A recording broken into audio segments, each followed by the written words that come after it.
everyone, good morning all of you. How are all of you doing? So this is a morning session of current affairs. So in this we're going to talk about the news events that are there.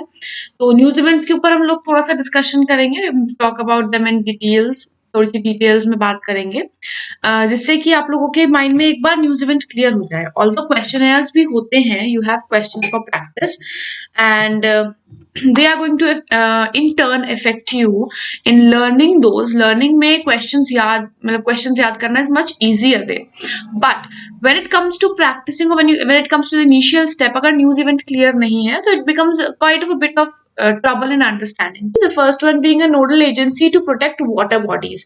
Water bodies को protect करने के लिए nodal bodies establish की जाएंगी. They are going to be established soon.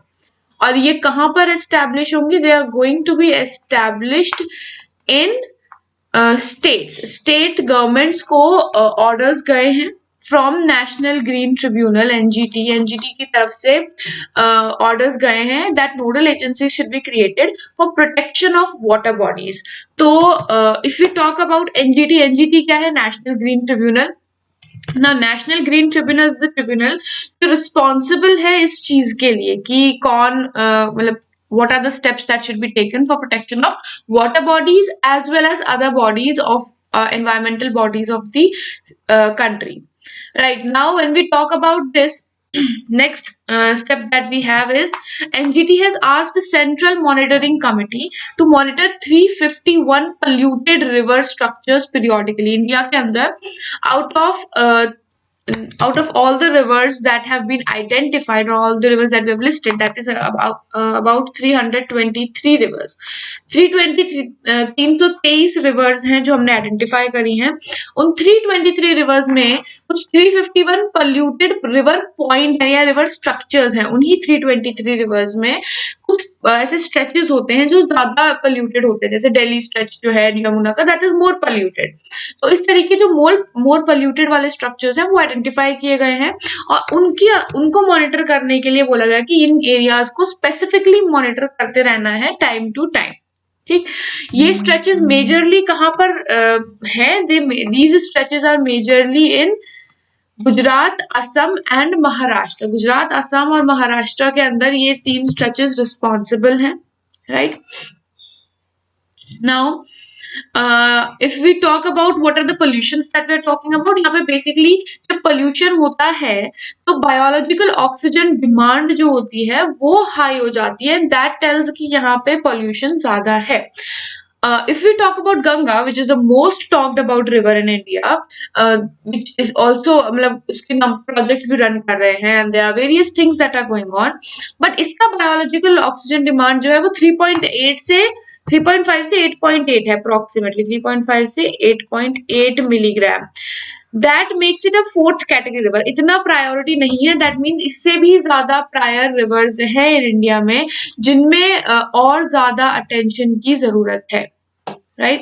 So that is about this project. Trilok, Sunny, good morning and welcome. All right. Moving ahead, Technical Committee of Jal Jeevan Mission. जल Jeevan mission की technical committee has been formed. So let's have a look at that. Jal Jeevan mission के अंदर ये बनाया गया है definitely, और ये टेक्निकल कमिटी जो तैयार की गई है उसने वो किस लिए बनाई गई है? टेक्नोलॉजी क्या क्या एडवांसमेंट हम लोग टेक्नोलॉजिकल एडवांसमेंट इनकर कर सकते हैं या इंक्लूड कर सकते हैं फॉर बेटर इम्प्लीमेंटेशन ऑफ जल जीवन मिशन. जल जीवन मिशन को और अच्छा करने के लिए हम कौन कौन से स्टेप्स कौन कौन सी टेक्नोलॉजीज हमें इंकर करनी चाहिए या इंड्यूस करनी चाहिए. राइट, सो कौन कौन सी टेक्नोलॉजीज है? First one is Grundfos AQpure. Grundfos AQpure क्या है? एक solar energy based water treatment plant है. Water treatment plant on the जो सोलर एनर्जी पे रन करे, दैट इज ग्रैंडफॉस एक्यूप्योर. इससे क्या होगा? इस वाटर प्लांट के इंस्टॉलेशन से क्या होगा? It is going to help in just 1 minute and then I'll join. It is going right. So it is going to help in purification of water, तो pure drinking water available होगा. तो लोग ये start हुआ था भाई 8:30 का time है, तो it starts around then. Namami Gange का क्वेश्चन कल आया था. Well it was suppose to, what was the question? If you could tell me that will help in understanding, और हम नेक्स्ट सेशन में डिस्कस कर सकते हैं. You can send those questions in the group लोग, टेलीग्राम ग्रुप पे आप share कर सकते हैं. We can then discuss them in the class whichever we have. Then we have Jan Jal water on wheel. जन जल वाटर ऑन व्हील क्या है? ये technology based internet of things हैं जो कि सेफ वाटर डोर स्टेप पे प्रोवाइड करेगा. यानी जैसे आप लोगों को अमेजोन से खाना आता है, you can not Amazon, Zomato से आप खाना ऑर्डर कर सकते हो, उसी तरीके से this is going to give drinking water at doorstep. यानी कि पानी की डिलीवरी, पीने के पानी की delivery which is a clean water, वो, और ये जीपीएस एनेबल्ड होगा. Then we have Presto online chlorinator. इससे नाम से ही पता चल रहा है कि इसके अंदर डिसइंफेक्शन का होगा, तो वाटर को डिसइंफेक्ट करने के लिए और कंटामिनेशन से बचाने के लिए प्रेस्टो ऑनलाइन क्लोरीनेटर होगा. लेकिन ये क्लोरीनेटर जो है ये नॉन इलेक्ट्रिसिटी रन होगा. This will not run on electricity, no electricity. Then is Joshkashu technology. Johkasou technology एक inbuilt sewage and water bath treatment है. तो इसके अंदर क्या है, एनारोबिक और एरोबिक कॉन्फ़िगरेशन इंस्टॉल होगी अंडरग्राउंड, जिससे कि sewage water system and bath water treatment, ये दोनों का ट्रीटमेंट सही तरीके से हो और वाटर रिसाइकल या रीयूज किया जा सके. And then we have FB tech. FB tech एक डिसेंट्रलाइज्ड सीवेज ट्रीटमेंट सिस्टम है. ये एक सीवेज ट्रीटमेंट सिस्टम है. So we have these 5 technologies जो रेकमेंड की गई हैं बाय दिस टेक्निकल कमिटी जो जल जीवन मिशन ने तैयार की थी. So first of all you must know कि जल जीवन मिशन का टारगेट ईयर क्या है, 2024 है. एंड सेकंड ऑफ ऑल ये कमिटी तैयार की गई थी, तो उसके रिकमेंडेशंस में जो जो टेक्नोलॉजीज हैं वो सब पता होनी चाहिए. राइट. मिशन का एम क्या है, 2024 टारगेट ईयर है, तो टारगेट ईयर तक क्या टारगेट पूरा करना है, ये है कि हर घर में पर पर्सन 55 लीटर्स ऑफ वाटर तो हो. 55 लीटर्स ऑफ वाटर पर पर्सन अवेलेबल कराना is the primary objective of जल जीवन मिशन. राइट. और ये कंप्लीटली सेंटर का नहीं है, it is a centre is to state. Centre is to state, यानी सेंटर का 60% है तो state will give 40% of the increment in it. Right. और फंडिंग जो है, फंडिंग 50-50 है स्टेट्स और सेंटर के बीच में. Right. Next, government of India has signed an MOU with leading, okay this has nothing to do with it.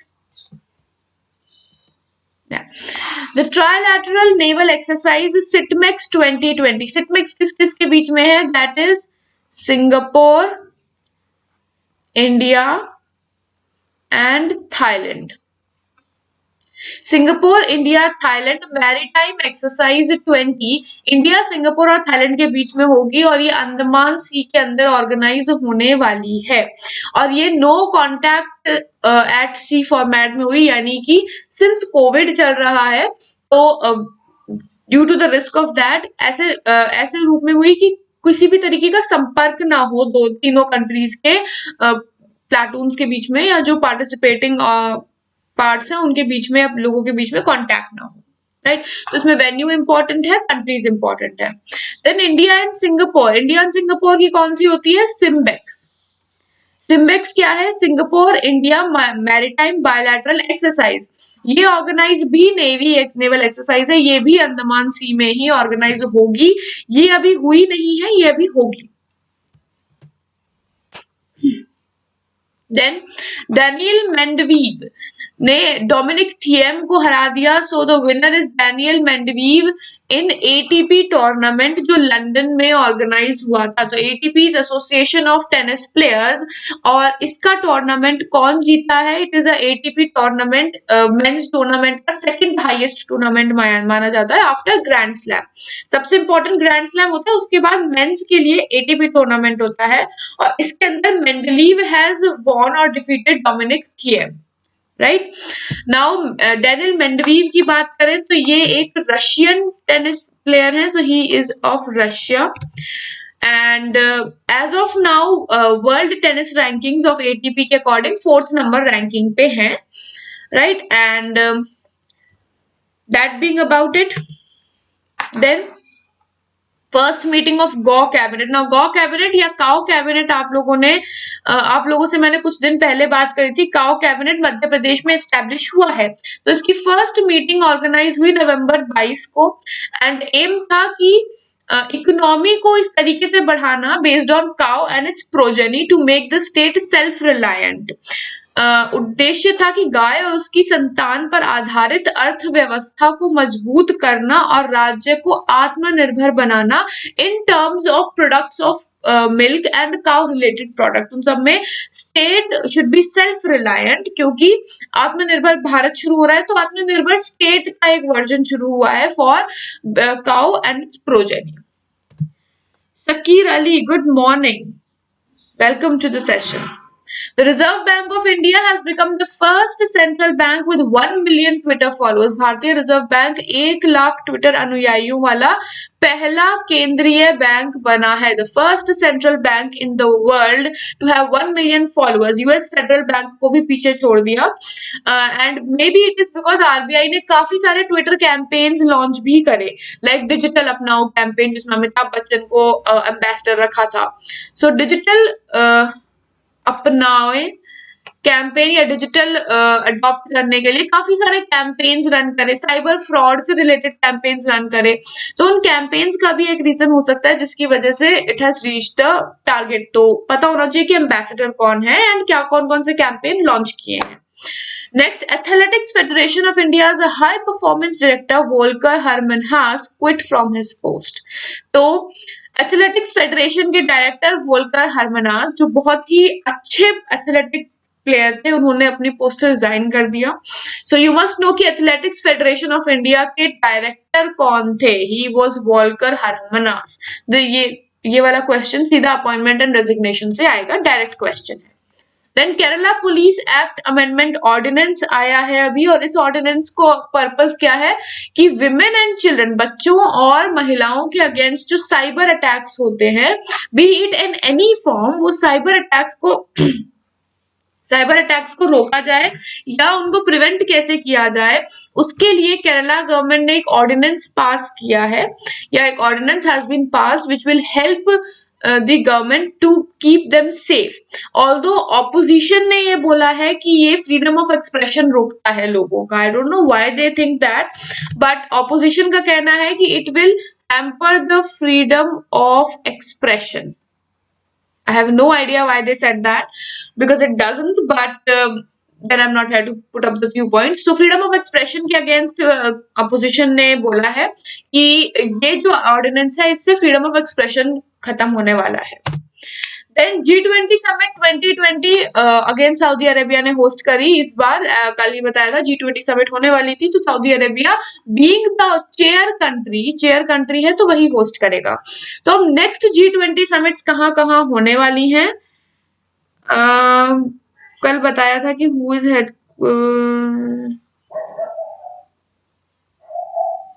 International energy agency.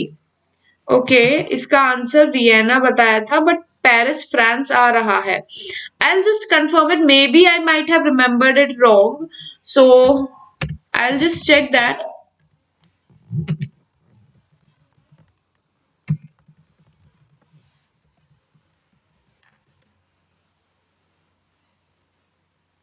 Okay.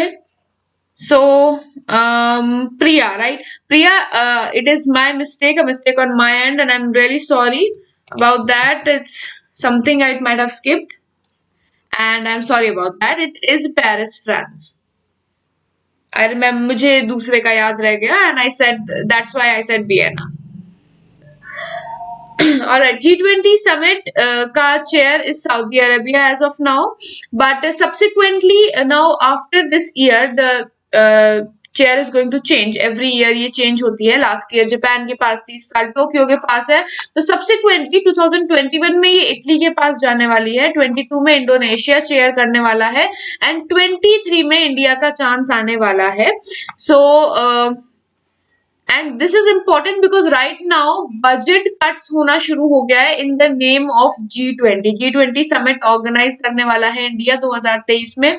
इसकी वजह से इस साल में बजट कट भी हुआ था, दैट इज बजट का कुछ पार्ट रखा गया था for the preparations of it. So you need to know कि कितना कट रखा गया है if there is a possibility of a question from budget, right. And next ये ब्राजील के पास जाएगी। Yeah, oil agency का, that is where I got confused. Oil agency was of Austria, Vienna, Austria. ये oil agency का पहले Baghdad में था, if I remember right, and then वो ऑस्ट्रिया में शिफ्ट हुआ था. So that's what confused me over there.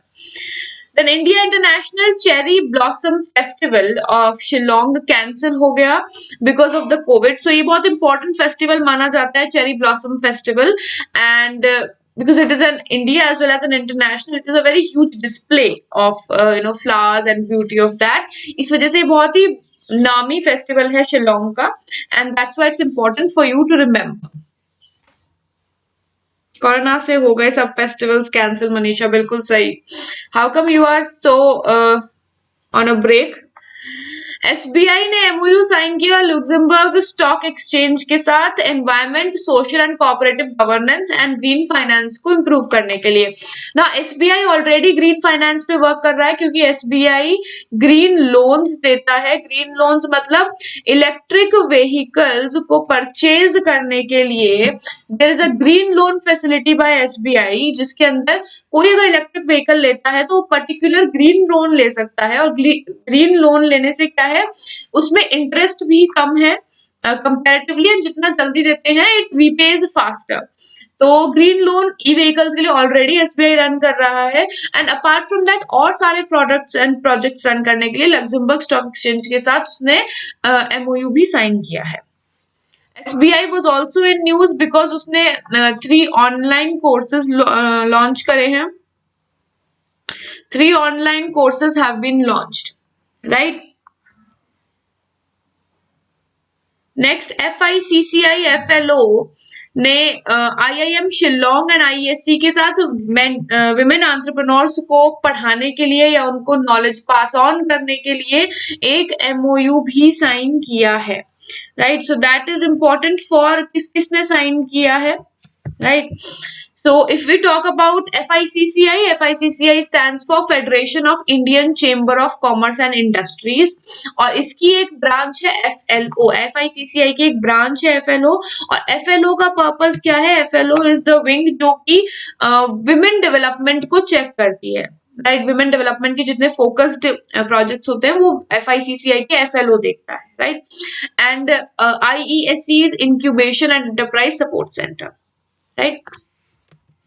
Now, with this we wind up the section of today. आज का segment यहीं पे खत्म होता है। There have not been much news events apart from these.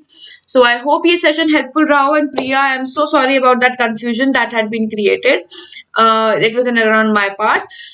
Thank you so much, and I'll meet you at 11 AM now. 11 बजे RRB के course में मिलते हैं, और जो CGL का कोर्स लेना चाहते हैं वो 2 बजे क्लास होगी YouTube पे। I'll share the link, both of the links on Telegram. अभी share कर दूंगी मैं। So see you then. Until then, goodbye.